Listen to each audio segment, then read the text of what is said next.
तुमच्या पोर्टफोलिओमध्ये मी आत्ता जे सांगणार आहे त्या 4-5 सेक्टरमधील प्रत्येकी एक तरी स्टॉक असलाच पाहिजे। तुम्ही कोविड नंतर काही सेक्टर तुफान वाढलेले पाहिलेत। या सेक्टरचं थोडक्यात गेल्या 3-4 वर्षामध्ये मार्केटवर राज्यच आहे। ई कॉमर्स बघा, IT बघा, बँकिंग बघा किंवा डिजिटल मीडिया बघा, या सगळ्या सेक्टरच्या इंडेक्स 2020 पासून 2 ते 3 पटींनी वाढले आहेत। यापैकीच अजून एक सेक्टर म्हणजे हेल्थकेअर सेक्टर। तुम्हाला लॉंग टर्मसाठी जर इन्व्हेस्टमेंट करायची असेल तर या 4-5 सेक्टरमध्ये सर्वाधिक संधी आहेत, कारण हे 4-5 सेक्टर्स भविष्यातल्या गरजा पूर्ण करणारे आहेत। त्यांचे महत्त्व दिवसेंदिवस आणखीन वाढत जाणार आहे आणि म्हणूनच मी सुरुवातीला म्हटलो एक तरी स्टॉक या प्रत्येक सेक्टरचा घ्यायला हरकत नाही। यातील फार्मा सेक्टर जो आहे त्याबद्दल आपण आज चर्चा करणार आहोत। म्हणजे मी तुम्हाला 3 स्टॉक सांगणार आहे ज्याबद्दल तुम्हाला 100% माहिती पाहिजे। बाकी IT, फार्मा हे महागडे स्टॉक असतात हे तुम्हाला माहिती आहे, परंतु आज मी सध्या जे स्टॉक ॲव्हरेज प्राइसला आहेत त्याच स्टॉकची माहिती तुम्हाला देणार आहे। यातील पहिला आणि तिसरा स्टॉक तर अजिबात मिस करू नका।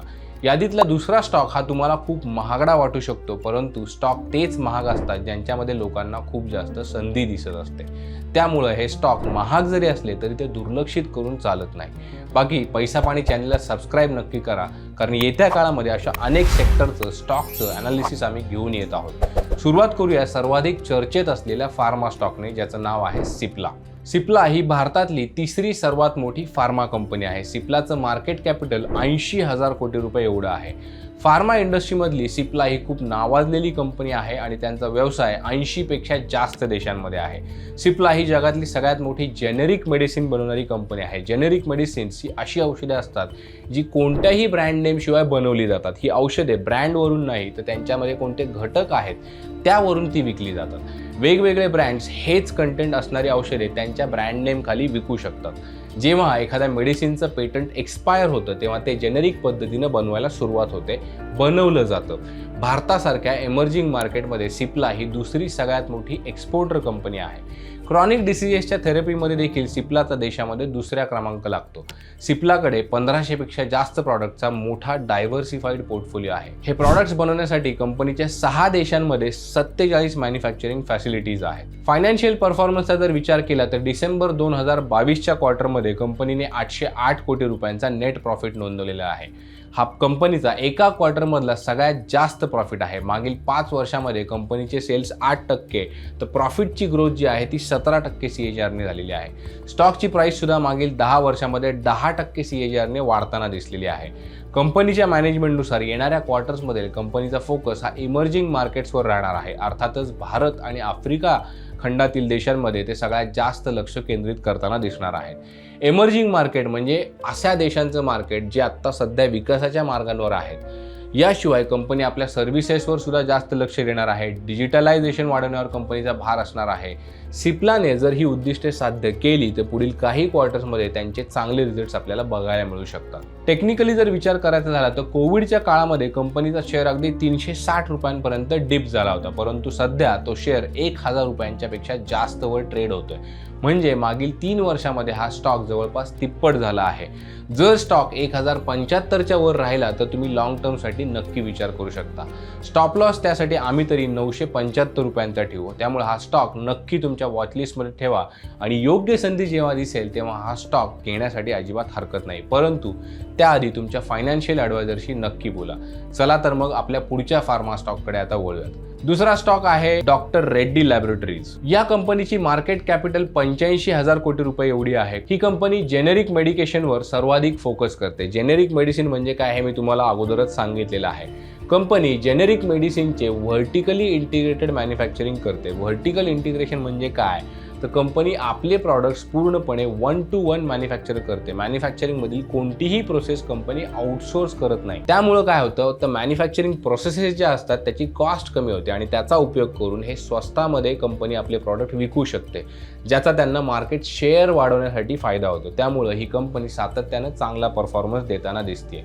कंपनीकडे जवळपास 400हून अधिक असे मेडिकेशन्स उपलब्ध आहेत। फायनान्शियल परफॉर्मन्सचा विचार केला तर कंपनीची सेल्स ग्रोथ जी आहे मागील 5 वर्षांमध्ये 12% CAGRने झालेली आहे। 5 वर्षांमध्ये कंपनीच्या प्रॉफिटची ग्रोथ 39% CAGR झालेली आहे. कंपनीचं R&D एक्सपेन्स आत्ता सध्या जरी कमी झालेला आहे, 2018 मध्ये कंपनीचा R&D एक्सपेन्स रेव्हेन्यूच्या 13% एवढा होता, तो आता फक्त 8% एवढा राहिलेला आहे. परंतु कंपनीचा फोकस पाहता R&D एक्सपेन्सेस जो आहे तो भविष्यामध्ये आपल्याला वाढलेला नक्कीच दिसू शकतो. कंपनीच्या मॅनेजमेंटने त्यांचं टार्गेट निश्चित केलेलं आहे. 2030 पर्यंत त्यांना 150 कोटी पेशंट्स पर्यंत आपलं मेडिकेशन पोहोचवायचं आहे.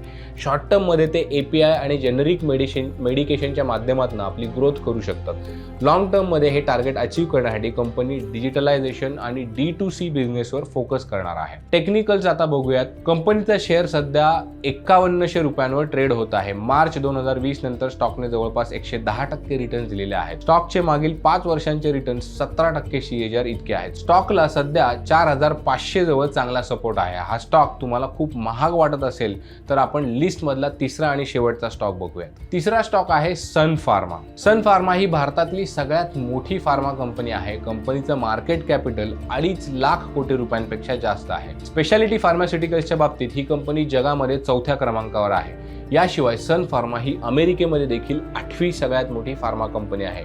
100हून अधिक देशांमध्ये कंपनीचा व्यवसाय आहे. मागील 5 वर्षांमध्ये कंपनीने आपल्या रेव्हेन्यूच्या 6% वाटा जो आहे तो रिसर्च अँड डेव्हलपमेंटवर खर्च केलेला आहे. यामध्ये कंपनी खूप सातत्यपूर्ण राहिलेली आहे. भारताच्या डोमेस्टिक मार्केटमध्ये सन फार्माचा 8% मार्केट शेअर राहिलेला आहे. आता फायनान्शियल परफॉर्मन्सचा विचार केला तर मागील 5 वर्षांमध्ये कंपनीची सेल्स ग्रोथ जी आहे ती 11% आहे, तर प्रॉफिट ग्रोथ जी आहे ते 26% झालेली आहे. कंपनीच्या मॅनेजमेंटचा फोकस हा स्पेशालिटी प्रॉडक्ट्स वाढवण्यावर असणार आहे. याशिवाय कंपनीचा फोकस ROC आणि ROE वाढवण्यावर सुद्धा असणार आहे. मागील 5 वर्षांमध्ये कंपनीचा ROE 12% रेटने वाढलाय. याच काळामध्ये कंपनीची ग्रोथ 14% CAGR झालेली आहे. आता टेक्निकलचा जर विचार केला तर सध्या या शेअर्सची एक प्राइस जी आहे ती 1100 रुपयांच्या आसपास आहे. मार्च 2020 मध्ये या शेअरची प्राइस 350 रुपयांच्या आसपास होती. म्हणजे तेव्हापासून आत्तापर्यंत स्टॉकने जवळपास 200%हून अधिक परतावा दिलेला आहे. अजूनही हा स्टॉक चांगला बुलिश ट्रेंडमध्ये आहे. स्टॉकचा ऑल टाइम हाय जो आहे तो 1200 रुपयांचा आहे. हा स्टॉक सुद्धा तुमच्या वॉचलिस्टमध्ये नक्की असायला हवा. आत्ता सांगितलेल्या 3 स्टॉकपैकी तुमच्याकडे जर एखादा असेल तर आम्हाला कॉमेंटमध्ये नक्की सांगा. तसेच तो स्टॉक तुम्ही किती प्राइसवर घेतला होता ते सुद्धा आम्हाला सांगा. व्हिडिओमधनं तुम्हाला या फार्मा कंपन्यांबद्दल काहीतरी नवीन माहिती मिळाली असेल तर व्हिडिओला एक लाईक नक्की करा. तुम्हाला जर कोणत्या स्टॉकमध्ये चांगली संधी दिसत असेल तर आम्हाला कमेंट्समध्ये सांगा. आम्ही लवकरच त्या कंपनीच्या स्टॉकचं अनालिसिस करणारा व्हिडिओ बनवू. सध्यासाठी आपण इथेच थांबूयात. पाहत राहा पैसा पाहत.